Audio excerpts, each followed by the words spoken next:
I am Dhananjay Singh Dhanraj, and today's topic is synthesis. The sentence is complex sentence. It means to combine two or more simple sentences into a complex sentence. And the topic is adverb clause. Basically, adverb clause of place, and the next topic is adverb clause of region. पहले हम देखते हैं adverb clause of place के बारे में। यहाँ पे adverb clause of place होता है where and wherever. Where प्रयोग करते हैं जहाँ पे वन प्लेस इंडिकेट करना होता है, एंड वेयर इवर प्लेस करते हैं जहाँ पे अनेक स्थान इंडिकेट करना होता है। इट मीन्स वेयर प्लेस करते हैं वन प्लेस के लिए, एंड वेयर इवर यह यूज किया जाता है मेनी प्लेसेज जहाँ पे अनेक स्थान को शो करते हैं। वेयर मीन्स जहाँ, वेयर इवर मीन्स जहाँ जहाँ या जहाँ कहीं भी। ओके, ये शाब्दिक अर्थ होता है। नेक्स्ट देखते हैं sentence example. Ravi went to new Delhi. Ravi New Delhi गया। He was beaten there. वह वहाँ पीटा गया। Okay, Ravi went to new Delhi. ये न्यू दिल्ली क्या है? Place. He was beaten there, वह वहाँ पीटा गया। देयर भी इंडिकेट करता है कि प्लेस को फोर्स कर रहा है। न्यू दिल्ली कितना प्लेस है? वन प्लेस है, तो यहाँ पे वेयर का प्रयोग कर दिया जाना बेटर होगा। Ravi went to new Delhi where.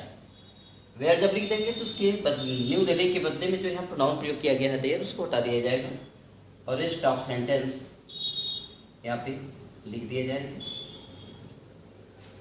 Ravi went to new Delhi where he was beaten.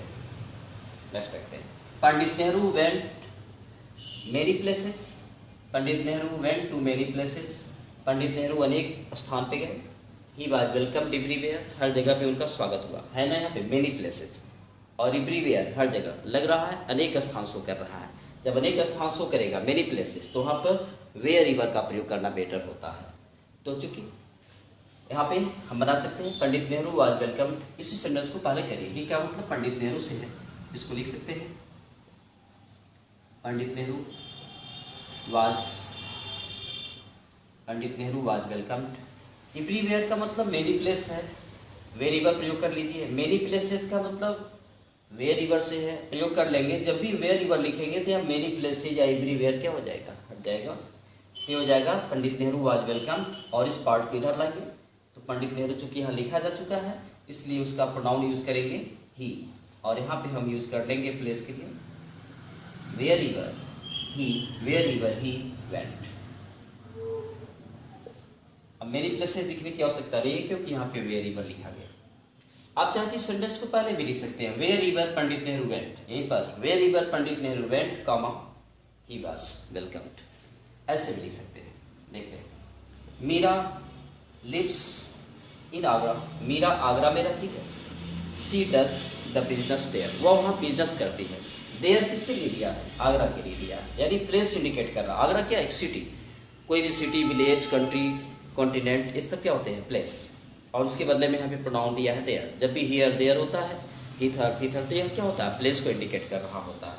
तो सिंपल सी बात, आगरा वन सिटी का नेम है, singular number. It means one place को इंडिकेट कर रहा है। आप लिख सकते हैं Meera lives in Agra. One place है तो यहाँ पे वेयर का प्रयोग कर देंगे। वेयर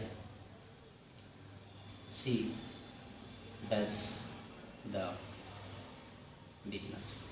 और जब यहाँ पे वेयर लिखेंगे तो उसके बदले में लिखा गया प्रोनाउन क्या है? हटा दिया जाएगा। तो इस प्रकार से हम यहाँ पे एडवर्ब क्लॉज ऑफ प्लेस का जो यूज है वेयर और वेयर इवर का प्रयोग कर सकते हैं। वेयर इवर मतलब समझ रहे हैं, जैसे न्यू दिल्ली वन प्लेस है वेयर। वेयर इवर जब मेनी प्लेस को शो करेगा तो wherever. Agra one place है तो वेयर। तो इस प्रकार से जब सिंगल प्लेस होता है तो वेयर, और मेनी प्लेसेस को जब बताता है तो किसका प्रयोग करते हैं? वेयर इवर का प्रयोग करते हैं। इस प्रकार से sentence adverb clause of place के बारे में। चलते हैं time adverb clause of reason के बारे में। इसी वीडियो में हम इसके बारे में भी डिस्क्राइब करना चाहते हैं।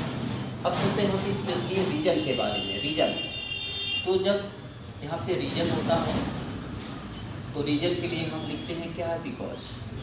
क्योंकि इसके पहले एक सेंटेंस होता है, बाद में एक सेंटेंस होता है और यहाँ पे दर्शाता है रीजन। अगर रीजन वाला सेंटेंस क्या होता है, पहले आ जाए और यहाँ पे रिजल्ट रिएक्शन वाला सेंटेंस बाद में चला जाए, तो हम यहाँ पे प्रयोग कर लेते हैं किसका, सिंस का या एज का।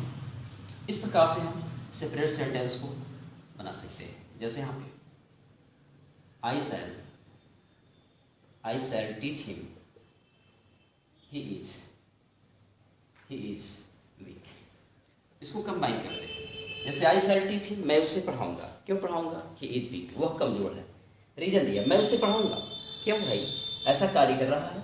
उसके पीछे रीजन क्या है, ही इज वीक, वह कमजोर है। तो यहाँ पे बिकॉज, जब रीजन बाद में होगा तो बिकॉज का प्रयोग कर लेंगे।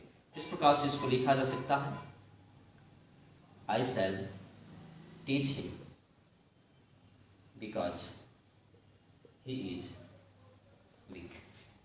और आप चाहे तो ऐसे भी लिख सकते हैं इसको पहले कर दीजिए। जब पहले करेंगे, रीजन पहले आ जाएगा ना, तो सिंस या एज हो जाएगा। इसको लिख सकते हैं सिंस ही इज वीक, और यहाँ पे कॉमा का प्रयोग करते हैं जब, तो उसका मीन्स होता है अतः या इसलिए। Since he is weak, comma I shall teach him, क्योंकि वह कमजोर है इसलिए मैं उसे क्या करूंगा, पढ़ाऊंगा। इस प्रकार से कोई भी सेंटेंस आप बना सकते हैं।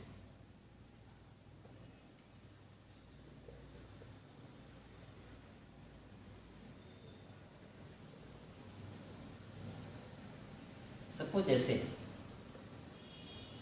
रवि इज पुअर, रवि क्या है, गरीब है। इज सैड, वह दुखी है। रवि दुखी है क्यों, क्योंकि वह क्या है, गरीब है। क्योंकि वह रवि गरीब है इसलिए वह क्या है, दुखी है। तो यहाँ पे रीजन क्या है, पहले है, तो हम यहीं पर चाहें तो डायरेक्ट भी लिख सकते हैं, सिंस रवि इज पुअर, और कामा का मतलब होता है अतः या इसलिए, क्योंकि रवि गरीब है इसलिए ही इज सैड। या हम पहले लिख सकते हैं रवि इज सैड, पहले इसको लाएंगे, रवि इज सैड, ही जब है तो यहाँ पे पहले लाएंगे तो नाउन लिखा जाता है, Ravi is sad because he is poor. तो इस प्रकार से हम रीजन वाले सेंटेंस को भी, अब इस प्रकार से रीजन अनेकों रूप में भी आ सकता है। दूसरे तीसरे प्रकार के सेंटेंस आप स्वयं बना सकते हैं। सो यह तभी क्लियर होगा जब इस वीडियो को आप बार बार देखते हो। Other adverb clause of manner, adverb clause of condition, contrast के लिए next video. But subscribe my YouTube channel for getting more other videos like this.